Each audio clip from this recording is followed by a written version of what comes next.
UP के कासगंज में चारपाई पर प्रेमी के साथ सो रही थी महिला।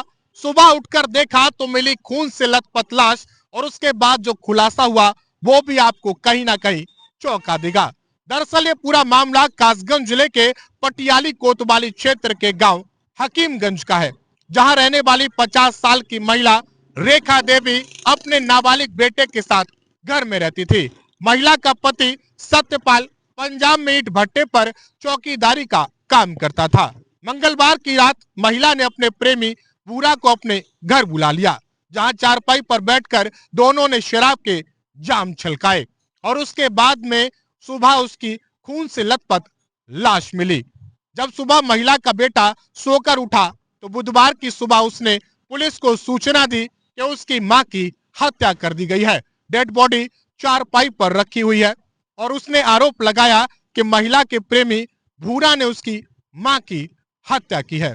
पुलिस मौके पर पहुंचती है, महिला के शव को कब्जे में लेकर पोस्टमार्टम के लिए भेजा जाता है। फोरेंसिक की टीम मौके से साक्ष्य एकत्रित करती है और उसके बाद में पुलिस भूरा की तलाश में जुट जाती है। बुधवार की देर शाम पुलिस भूरा को गिरफ्तार कर लेती है, अपनी हिरासत में ले लेती है और भूरा से पूछताछ की जाती है कि आखिर उसने महिला को क्यों मारा। लेकिन जब इस पूरे मामले में भूरा खुलासा करता है तो वो खुलासा बेहद चौंकाने वाला होता है। पुलिस की पूछताछ में भूरा बताता है कि वह रेखा देवी के साथ में चारपाई पर सो रहा था। इसी दौरान रेखा देवी का बेटा डंडे से उस पर प्रहार कर देता है। डंडे के प्रहार के बाद वह मौके से भाग जाता है। अब पुलिस इस पूरे मामले में महिला के बेटे को अपनी हिरासत में लेकर पूछताछ करने के लिए जुट जाती है। काफी देर तक वह पुलिस को गुमराह करता रहता है, लेकिन उसके बाद में वो पूरी कहानी बयां कर देता है। महिला का बेटा बताता है कि उसने अपनी मां को प्रेमी के साथ आपत्तिजनक हालत में देख लिया था, जिसको वह बर्दाश्त नहीं कर पाया।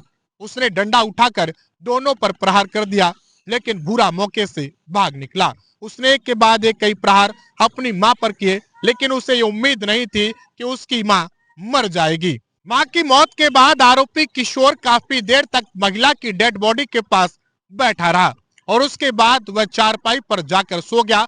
बुधवार की सुबह जब वह उठा तो उसने पुलिस को सूचना दे दी कि महिला के प्रेमी भूरा ने उसकी मां की हत्या कर दी है। आरोपी किशोर ने पूछताछ में बताया कि आसपास के लोग उसकी मां के प्रेमी के नाम से उसे चिढ़ाते थे। आपत्तिजनक हालत में देखकर वह बर्दाश्त नहीं कर पाया, लेकिन उसे नहीं पता था कि डंडे के प्रहार से उसकी मां मर जाएगी। फिलहाल पुलिस ने आरोपी बाल अपचारी किशोर को हिरासत में लेकर बाल कल्याण किशोर बोर्ड में पेश किया है, जहां से उसे बाल सुधार गृह भेजा गया है। कैमरा पर्सन रोहित विश्वासी के साथ मैं आयुष भारद्वाज। देखते रहे हमारा कासगंज।